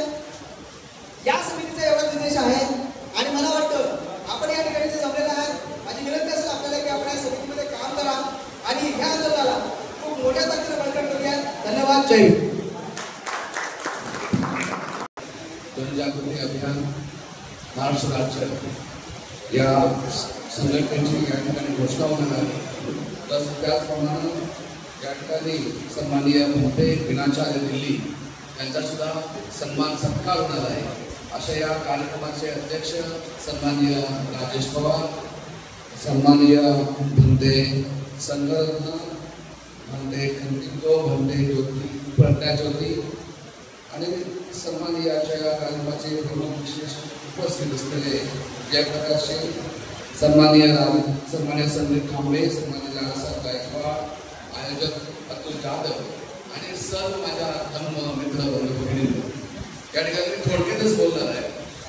मी सिंधुदुर्ग जिल्ह्यातून आलो आहे आणि महामोर्चा आंदोलनाच्या अनुषंगानं आम्ही सिंधुदुर्ग जिल्ह्यामध्ये फार मोठं आंदोलन उभं केलं आणि एवढा मोठा मोर्चा आम्ही काढला की संपूर्ण सिंधुदुर्ग जिल्ह्यामधल्या सर्व जनतेनं, इतर सर्व जनतेने त्याची दखल घेतली. या आंदोलनाला मग अशी म्हटल्याप्रमाणे दिशा नाही आहे. आम्ही एवढा मोठा मोर्चा काढला, त्यानंतर पुढे काय करायचं हे आम्हाला कळत नाही. आज सन्माननीय या कार्यक्रमाचे अध्यक्ष राजेश पवार यांच्या आम्ही नेहमी संपर्कात असतो. मोर्चा काढण्यापूर्वी पण सन्माननीय राजेश पवार यांनी मला फार मोठं मार्गदर्शन केलं आणि या ठिकाणी मी या हेतून आलोय. या ठिकाणी संपूर्ण महाराष्ट्रामध्ये आंदोलन कसं चालणार आहे, दिशा काय असणार आहे आणि या सगळी माहिती आपण घ्यावी आणि सगळ्या सिंधू जिल्ह्याच्या सगळ्या बौद्ध संघटनांना द्यावी आणि म्हणून मी काय एक गोष्ट चांगली घडली. मुक्ती आंदोलन बिहारमध्ये चालू आहे. सरळ भंतेजी भिक्खूजी या आंदोलन नेतृत्व करत आहे. मात्र महाराष्ट्रामध्ये गावागावामध्ये या आंदोलन पोहोचलं नव्हतं. सन्माननीय राजेश पवार यांच्या मार्गदर्शनाखाली आम्ही सिंधुदुर्ग जिल्ह्यामध्ये फार मोठा मोर्चा काढला. त्यानंतर फार मोठी त्या ठिकाणी एक विचार परिवर्तन झालं. मला एक चांगली गोष्ट अशी घडली की आमच्या जिल्ह्यामध्ये 14 ते 15 बौद्ध संघटना आहेत. त्या सगळ्या संघटना कधी एकत्र येत नव्हत्या. त्या सगळ्या संघटना एकत्र आल्या आणि या सगळ्या संघटनांनी मिळून द बुद्धिस्ट फेडरेशन सिंधुदुर्ग नावाची एक संघटना स्थापन केली आणि आता सगळ्यांनी निश्चय केला आहे यापुढे भविष्यामध्ये भिक्खूंना घेऊन, भिक्खू संघाला घेऊन या आंदोलनामध्ये काय सक्रिय राहायचं. तुम्ही आता जरी बोललात तुम्ही सिंधुदुर्ग जिल्ह्यामध्ये काय कृती करूया तर आम्ही 5 मिनिटात तयार होतो. एवढं सगळं चांगलं वातावरण या ठिकाणी झालेलं आहे. या ठिकाणी अनेक विचारवंत आहेत, अनेक लोक मतं मांडत आहेत. एक मात्र मी सांगेन की आपले अनेक बौद्ध विहार आजही या संपूर्ण इथल्या व्यवस्थेच्या अधिपत्याखाली आहेत. मी नाव घेत नाही.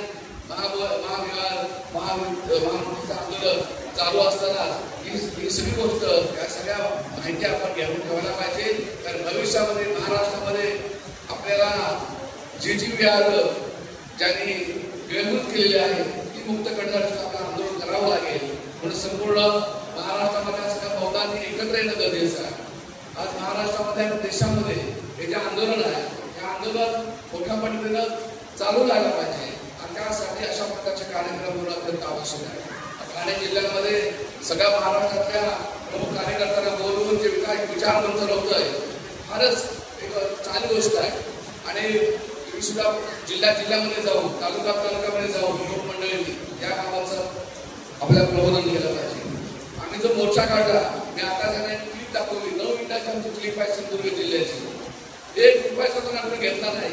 स्वतः आम्ही सर्व बौद्ध संघटनेच्या प्रमुख कार्यकर्ते एकत्र येऊन त्या ठिकाणी वेगवेगळा मोर्चा काढला. त्याचा अर्थ असा काढला गेला की काही राजकीय पक्षांना त्या आर्थिक पाठबळ दिलं की काय, पण असं कधी झालं नव्हतं आणि तिथे होणार पण नाही. आणि आम्ही स्वतःच्या ताकदीनं त्या बौद्ध बांधवांच्या ठिकाणी महाबोधी आम्ही एकदा आंदोलन केलेलं आहे. या ठिकाणी जे आपण इथं महाविहार मुक्ती आंदोलनाची इथं समिती स्थापन होत आहे. या समितीनं या महाराष्ट्रामधल्या या आंदोलनाला आकार देण्यासाठी प्रयत्न केला पाहिजे. आम्ही सुद्धा या ठिकाणी या आंदोलनामध्ये सक्रिय सहभागी होऊ. या ठिकाणी या आयोजन कमिटीमध्ये अनेक आपले महाराष्ट्रामध्ये प्रत्येक जिल्ह्यामध्ये आलेले हे धम्मबंधू आहेत. त्यांनी सुद्धा सक्रियपणे या ठिकाणी आपण काम करूया एवढं जाहीर सांगतो. जय हिंद. जय महाराज, जय भीम. धन्यवाद कदम साहेब. असेल, वर्णावर असेल, या विषमतेला दूर करण्यासाठी ज्या ज्या महामानवांनी वेप्रसंगी आपल्या प्राणाची, धनाची, तनाची काहीही पर्वा न करता त्यागभावनेने काम केलं, त्या सर्व महामानवांना सुद्धा मी अभिवादन करतो. जगामध्ये दुःख आहे, दुःख निवारणे, दुःखाचा समुदाय आणि दुःख निवारण्याचा मार्ग आहे. हा दुःखाचा उगम हा तृष्णेतून होतो आणि तृष्णा मानवी मनातून निर्मिती होते असा शोध लावणाऱ्या जगातला सगळ्यात पहिला वैज्ञानिक म्हणजे महाकारुणिक तथागत गौतम बुद्ध. तुम्हा आमच्या सर्वांचे उद्धारक म्हणजे खातो तो खास आणि घेतो तो श्वास ज्या महामानवामुळे घेतोय ते दिग्विजयी नेते महामानव डॉक्टर बाबासाहेब आंबेडकर. आज आपण ज्या महाबोधी महाविहार मुक्ती आंदोलन जनजागृती अभियान समिती महाराष्ट्र राज्य या कार्यक्रमाचे अध्यक्ष राजेशजी पवार या कार्यक्रमाला संबोधण्यासाठी दिल्लीवरून स्पेशल आलेले आदरणीय भंते विनाचारी तसेच विशेष उपस्थित जयप्रकाश सिंग. आता नावं सगळ्यांचीच घेतली नाही पाहिजे, पण आता महाराष्ट्रातून कानाकोपऱ्यातून जे लोक वेटिंग लिस्ट मध्ये पण तात्काळ या कार्यक्रमासाठी इथे आले तर त्यांचं नाव उल्लेख करण्याला आपण का काचकूच करावी. जर आपण ठाणे गोष्टी आहोत तर एक 5 मिनिटं त्यांची नावं घेतलेली का आपल्याला हरकत नसेल असं मला वाटतं. तर या कार्यक्रमाला जळगाववरून आपले रवींद्र हिरोळे आलेले आहेत, संभाजीनगर मधून सत्यजित सायवे आलेले आहेत, नागपूरवरून आमचे 70 वर्षाचे असून सुद्धा वसंत फुलझरे एका 17 वर्षाच्या तरुणासारखे येत आहेत. त्यानंतर आमच्या शिल्पाताई आहेत, सूरज साखरकर आहेत, अजून नागपूरची मंडळी आहे, सुशील उमे बुलढाण्यावरून आहे, देवीदास गोरे बुलढाण्यावरून आहेत, राजेश गायकवाड साहेब पुण्यावरून आलेले आहेत. त्या कार्यक्रमाचं सूत्रसंचालन अतिशय सुस्थितीत अशा आमच्या वैशालीताई किरण आणि गबरे साहेब करत आहेत. त्याचप्रमाणे ठाण्यामध्ये अतुल जाधव जो आहे त्यांनी हा कार्यक्रम इथे घेण्यासाठी या हॉलची वगैरे व्यवस्था केली. तसेच सिंधुदुर्गवरून आमचे कदम साहेब आले आहेत. बंधूंनो, हा जो कार्यक्रम आपण आयोजित केलेला आहे त्याला नावच आपण दिलेले आहे महाबोधी महाविहार मुक्ती आंदोलन. आता ह्या महाबोधीच्या मुक्तीचं करतोय आपण. जे विहार किंवा जी वास्तू सम्राट अशोकाने इसवी सन पूर्व 350 ते 300च्या कालावधी केलेली आहे त्या वास्तूवर अतिक्रमण झालं 1610 किंवा 1670 मध्ये. तेव्हापासून कायदेशीर लढाई अनेक जण लढतात की ब्रिटिश शासक होते तेव्हा झाले, मुघलांचं राज्य होतं तेव्हा झाले. बाबासाहेबांच्या हयातीमध्ये 1949ला जेव्हा हा कायदा करावा असं जेव्हा आलेलं आहे तेव्हा बाबासाहेबांनी याच्यामध्ये काय भूमिका असावी की समजा आता तो 55 ऍक्ट आला आणि तो 55चा ऍक्टच रद्द व्हावा आणि त्या 55च्या ऍक्ट नुसार 18 कलमाचा जो तो ऍक्ट आहे ह्या ऍक्ट मध्ये जी एक कमिटी स्थापित केलेली आहे 9 लोकांची की ज्याच्यामध्ये 4 लोक जे आहेत ते बुद्ध धर्मीय असावे, 4 हिंदू धर्मीय असावे, एक डीएम असावा, तो डीएम पण हिंदू असावा. 2013 मध्ये त्याच्यात अमेंडमेंट केली आणि तो डीएम म्हणजे डिस्ट्रिक्ट मॅजिस्ट्रेट ज्याला आपण कलेक्टर बोलतो, रेव्हेन्यू मध्ये त्याला डिस्ट्रिक्ट मॅजिस्ट्रेट म्हणतात, हा जो व्यक्ती आहे तोच तिथे असावा संचालक म्हणून. तर हे सगळं आपण खारिज करायचं म्हणतोय पण कायद्याची लढाई आपण 2013 पासून लढतोय जे पिटिशन स्थापित केलेले आहे. तर 29 तारखेला त्याच्यावर काहीतरी सुनावणी व्हावी यासाठी एक डेलिगेशन खूप चांगल्या तीव्रतेने गेलेलं. पण त्याआधी काही म्हणजे आपल्या भारतामध्ये सुप्रीम कोर्टामध्ये आपण आर्टिकल 32 नुसार आणि हायकोर्टामध्ये 226 नुसार कुठेही रिट पिटिशन करू शकतो, पीआय करू शकतो. आता काही व्यर्थ पीआय केल्यामुळे लँडमार्क जजमेंटला एवढा धोका येतो की जे आंदोलन आपल्याला एका चांगल्या दिशेने न्यायचं असतं की ती गोष्ट साध्य करायची आहे त्याला कुठेतरी आपण नको त्या शक्तींच्या आहारी जाऊन त्या आंदोलनालाच गालबोट लावतो. तर आम्ही नागपूरमध्ये असताना राजेशजी पवार होते, सगळी टीम होती. सुप्रीम कोर्टामध्ये प्रशांत दहाड नावाचे एक चांगले ॲडव्होकेट आहे, 17 वर्षापासून त्यांची प्रॅक्टिस आहे.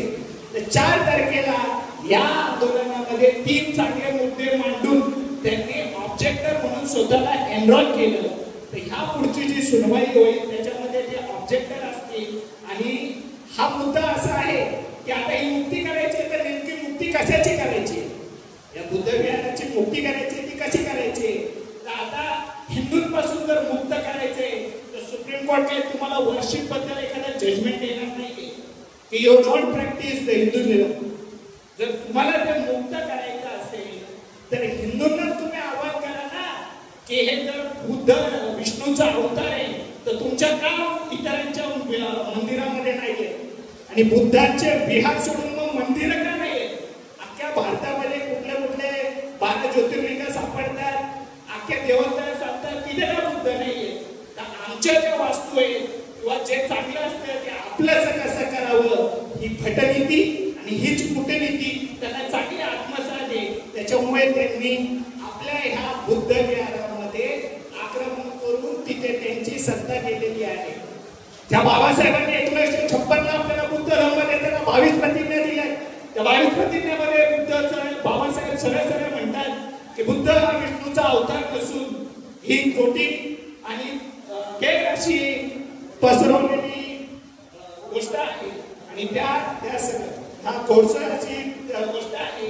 आणि त्या बाबासाहेबांचा आदर्श जर म्हणत असो आपण 56ला 99 बौद्ध झालेलो असो, आपण बाबासाहेबांच्या आधी जेवढेही पंथ आलेले आहेत, महायान असेल, हिनयान असेल, वज्रयान असेल, हे सगळे मोडीत काढत 1956 पासून 99 आंबेडकरवादी बुद्धिस्ट असू तर हे विहार आपल्याला ताब्यात घेण्यासाठी या प्रयत्नशीलता दाखवलीच पाहिजे.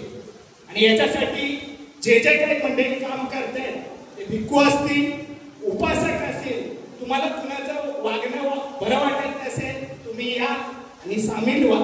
बाहेरून टीका करणारे अनेक असतात की कर्म करा, कर्माच्या सिद्धांतावर ते तुम्हाला साध्य होईल. फक्त बाहेरून टीका करून काहीच नाही होणार. तर जसे आता सरांनी सांगितलं की जास्तीत जास्त सदस्यत्व यावं, तर या सदस्यत्वावरती जास्त भर द्यावा असं तरी मला वाटतं.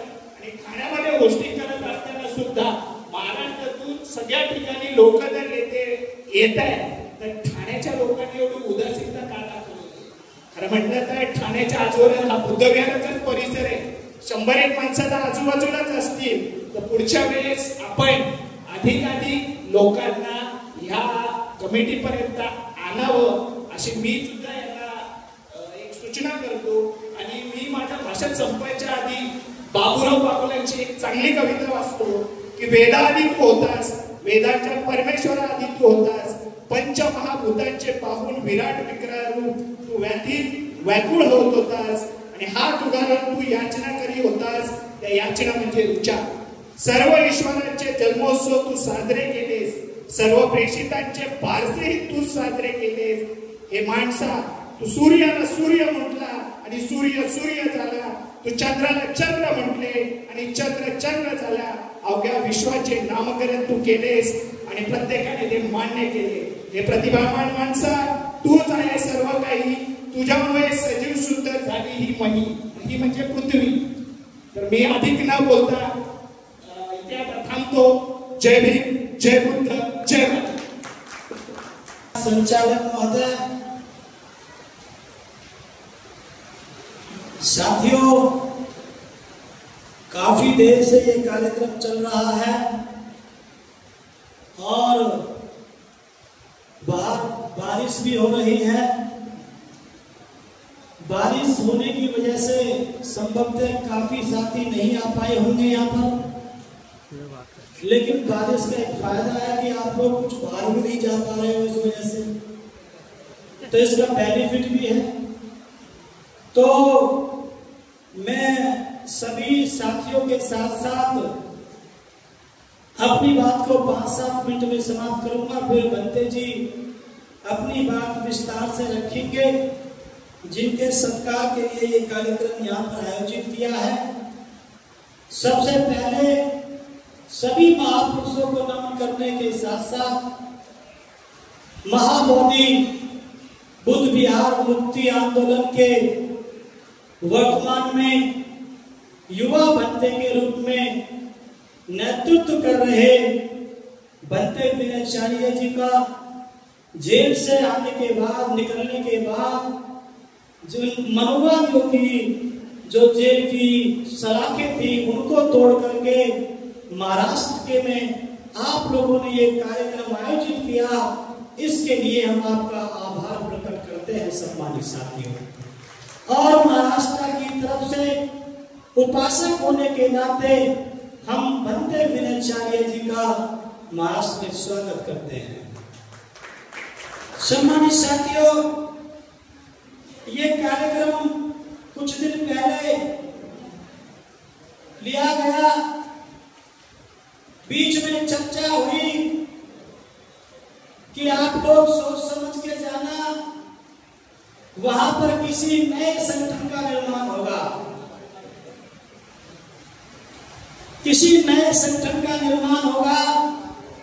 ये बात बनते जी को भी जानकारी में हमने दी, हमारी जानकारी में आई।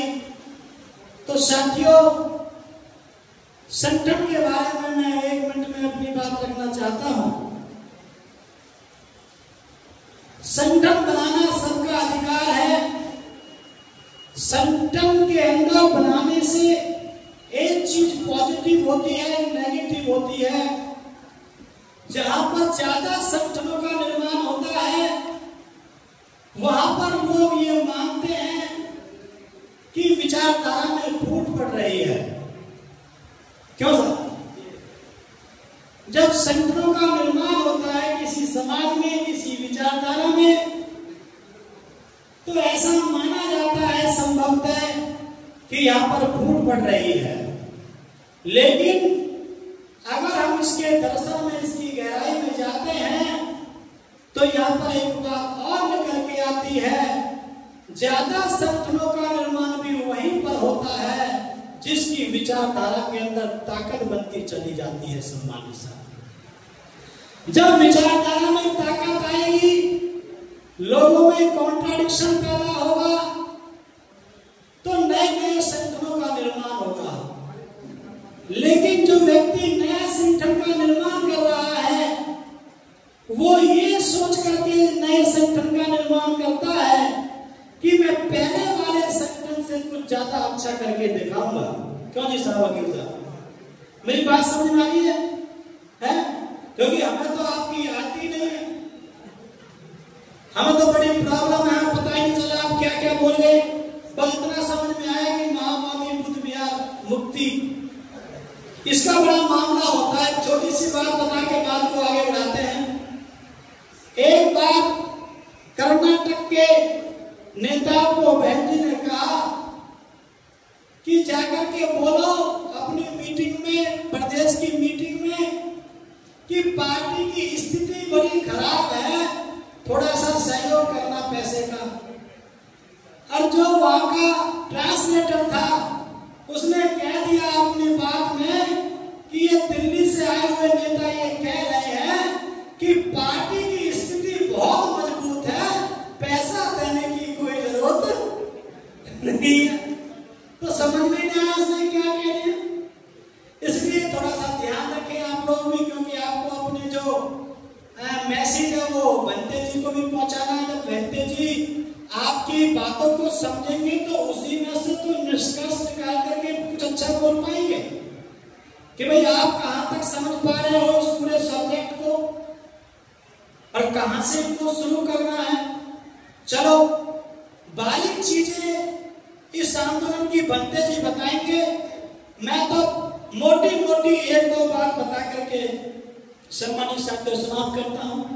आप संगठन बना रहे हैं, आपको अधिकार है, कोई रोक नहीं सकता। ये बाबा साहब ने आर्टिकल 19 में आपको ये अधिकार दिया है। क्यों सर, वकील साहब 19 में है, आपको अधिकार दिया है।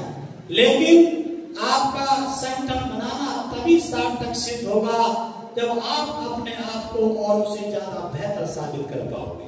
क्यों सर, ठीक बोल रहे बात चाहिए?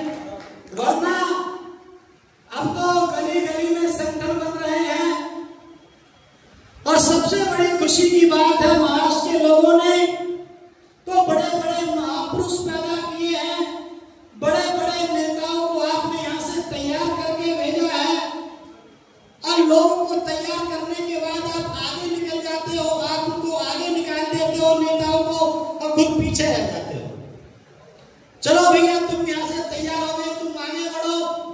सबसे बड़ा उदाहरण आपके बीच में मान्यवर साहब काशीराम हुए। आपने तो तैयार किया मान्यवर साहब काशीराम को। इस देश में जितने भी संगठन बन रहे हैं वो कहीं ना कहीं अम्बेडकरवाद और भगवान बुद्ध फूले साहू से प्रेरित होकर के बन रहे हैं। उसके जनक कोई है तो ये महाराष्ट्र के लोग हैं जो आप लोग बैठे हो। सम्मानित बनाइए संगठन, आपने भी ये संगठन बनाया है।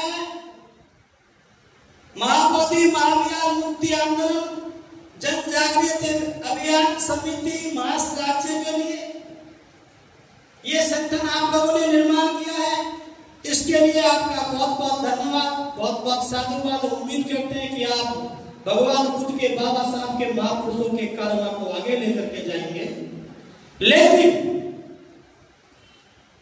क्या है, जैसे भारत के अंदर जो संविधान है उसके आर्टिकल 13 में लिखा हुआ है कि ऐसा कोई भी कानून जो भारत देश के संविधान के फंडामेंटल राइट का, मौलिक अधिकार का, मूल अधिकार का विरोध करता है, वो कानून सब जीरो घोषित कर दिए जाएंगे। तो आपने देखा होगा कि जितने भी शास्त्र थे, उपनिषद थे, स्मृति थी, विरोधी लोगों की बाबा साहब के संविधान के अनुसार वो सारी की सारी शून्य घोषित कर दी गई। लेकिन अंग्रेजों ने जो जितने भी कानून बनाए थे, आईपीसी, सीपीसी, सीआरपीसी, एविडेंस, जितने कानून भारत देश के संविधान का विरोध नहीं करते थे तो वो ज्यों के त्यों एग्जिस्टेंस में थे। ऐसे ही जितने मर्जी संगठन बना लो, जैसे सभी कानूनों का जो फादर है वो भारत देश का संविधान है, ऐसे ही आप जितने मर्जी आप लोग संगठन बना लेना। लेकिन हमारा आपसे निवेदन है वो तभी सार्थक होंगे जो दिल्ली में आप लोगों के बीच में जो संगठन बना है, जिसका नाम बुद्धिस्ट समन्वय संघ रखा गया है, उसको आप लोगों को ध्यान में रखना होगा। मेरी सुबह भंते जी से बात हुई इस विषय में कि भंते जी उसके बारे में क्या करना है, तो उन्होंने कहा है कि उसको हम आगे चलाएंगे और उम्मीद है कि उसकी बागडोर भंते जी के हाथ में आएगी। और मुझे उम्मीद है कि अगर उसकी बुद्धिस्ट समन्वय संगठन की बागडोर अगर भंते जी के हाथ में आती है तो आप किसी को कोई ऐतराज नहीं होगा, ऐसा हम उम्मीद करते हैं। क्यों साहब, सहमत हैं आप? भाई आपके बीच में भंते विनयचार्य आए हैं, हम तो ये कहते हैं, बताते रहते हैं। वो एक कोई जापान से आए थे साईं साहब, एक कोई श्रीलंका से आए थे, उन्होंने हम उनका योगदान मानते हैं। जिन लोगों ने रत्ती भर इस मूवमेंट में काम किया है उसका योगदान है। लेकिन अब की बार जो ये मूवमेंट आया है, महाबोधि बुद्ध विहार को मुक्त करने की जो जिम्मेवारी अब की बार जो उठाई है, वो अब की बार बुद्धिस्ट होने के साथ साथ अम्बेडकरवादी बुद्धिस्ट है। इसलिए आपको सफलता मिलनी चाहिए। इस देश में अम्बेडकरवादी बुद्धिस्ट होना बहुत जरूरी है। वो कहते हैं कि हम ट्रेडिशनल बुद्धिस्ट हैं, कोई कहता है कि हम भगवान बुद्ध की जाति से संबंध रखने वाले लोग हैं। अब की बार जो जिम्मेवारी उठाई है वो भगवान बुद्ध के साथ साथ बाबा साहब फूले साहू और काशीराम को मानने वाले लोगों ने अब की बार इस महाबोधि बुद्ध विहार को मुक्त करने की जिम्मेवारी उठाई। इसलिए सम्मानित साथियों, मैं आखिर में कहना चाहता हूं, बारीक बातें आपको भंते जी जो है बताएंगे, मैं मोटी बातें बता रहा हूं। क्या भाई, महाबोधि बुद्ध विहार जो मुक्त है, जो मुक्ति करनी है, वो उसमें प्रॉब्लम क्या है कि वहां पे बीटी एक्ट बना हुआ है। बीटी एक्ट का मतलब होता है बोध गया टेम्पल एक्ट, जो 1949 में बनाया गया, भारत देश के संविधान के लागू होने से पहले बनाया गया।